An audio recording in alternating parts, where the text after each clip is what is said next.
Damu haisahauliki.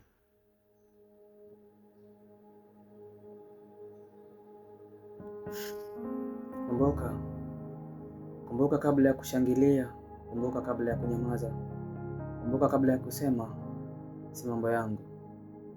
Walikuwa watoto, wengine bado hawajui kunyoa, wengine bado walikuwa na ndoto zilizokunjwa mfukoni kama karatasi ya mwisho ya matumaini. Walitoka mikono mitupu kutana na serikali iliyojaa risasi. Walisema wanapigania maisha ya wananchi, lakini walilipwa kwa kifo. Nilisikia sauti zikitoka juu, sio kutoka mbinguni, kutoka ofisini. Ulie.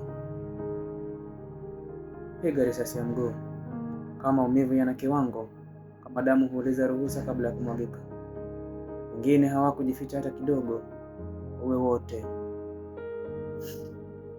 Unajua uchungu ni nini? Ni kusikia maneno hayo halafu bado uambiwe kuwa mtulivu kwa ajili ya amani. Amani ya nani? Ama iliyojengwa juu ya makaburi? Amani inayotoka ukimya lakini inaogopa ukweli. Damu ilimwagika barabarani, ilikimbia kwenye mitaro, ikaacha alama kwenye ardhi ambayo haitaki kusahaulika.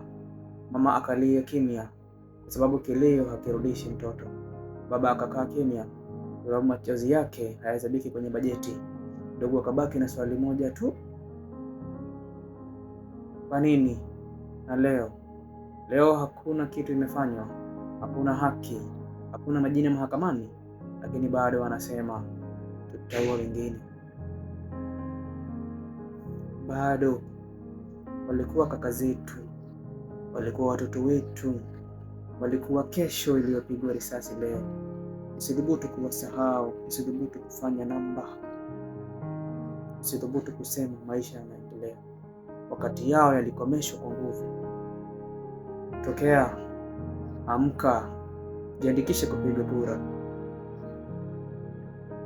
Jua adui ya mwananchi si maskini mwenzako, si jirani yako, ni mwanasiasa aliyekula kwa sahani ya damu, alafu anatabasamu kwa kamera.